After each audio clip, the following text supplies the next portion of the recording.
Around this time yesterday, 24/7 News was on the air showing you the start of storms moving into the region. But it wasn't until we got off the air that the weather situation rapidly intensified. The hardest hit area was Montgomery County, which has had crews out there with fire and EMS working nonstop. And joining us right now is Pete Piringer with Montgomery Fire and EMS. Thanks for joining me. Yeah, no problem. Glad to be here. And we're talking to you from Cabin John Fire Station 10, River Road near the Beltway. Right. You posted on social media that your folks have responded to around 600 incidents. Give us an update on the cleanup situation right now. Yeah, so it was a busy couple of hours, as you said. We had lots of watches and warnings coming our way. We knew the hours between 3 and 9 were probably going to be busy. We were watching the storm just like you were. But around 4:30, it really hit this area. I'm not saying this was ground zero, but it was pretty close to it. The River Road corridor, down to Cabin John, Glen Echo, even over into Silver Spring and Tacoma Park in the lower parts of Potomac and Rockville got hit pretty hard. So in about a 2-hour period between 4:30 and 6:30, we handled in excess of 200 calls for service. Most of that was wires down. And surprisingly, we had a lot of trees hitting houses, dozens of those.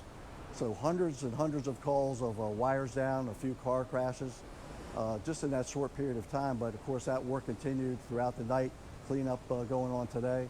And that follows Wednesday's storm, where we actually had a pretty significant storm as well. We had a large fire up in Sandy Spring on Wednesday, some flash flooding. We didn't have necessarily flash flooding, and flooding yesterday was predicted, we were prepared for, but a lot of trees down, a lot of power outages.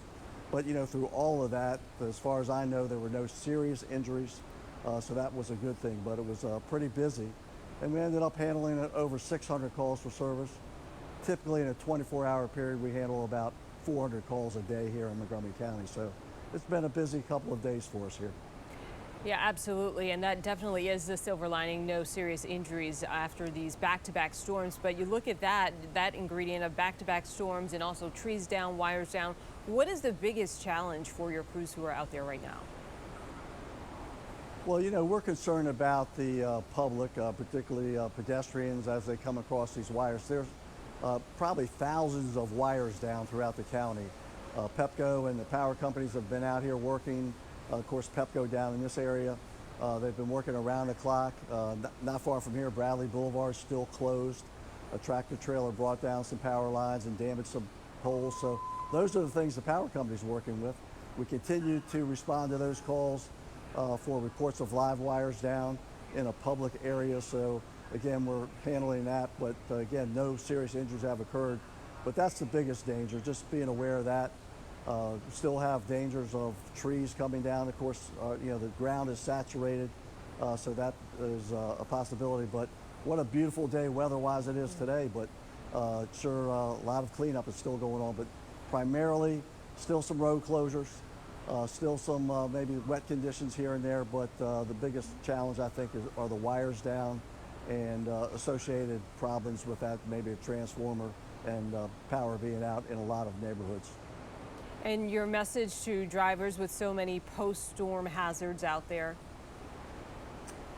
Yeah, just, certainly if you come across a traffic signal that's out, treat it as a four-way stop. We prefer that you don't drive over any kind of wires, assume that they're live. The biggest concern in that case are for the pedestrians or people on bicycles or walking. But again, there's a lot of debris still existing, particularly in some of the neighborhoods, even around this area, so just be mindful of that. Roads are still blocked, so just give yourself plenty of time if you're going out for whatever reason. I guess the good thing is that maybe it's not that good, but the kids are basically out of school or will be out of school soon, so we do still have a lot of debris around. So it's a good day to go by to the nearby Great Falls Park. But even doing that, listen to the weather forecast, make sure that you stay hydrated, pay attention to the weather, as we have been doing for the last couple of days. Pete Piringer with Montgomery County Fire and EMS, thank you so much for joining me today and giving us an update.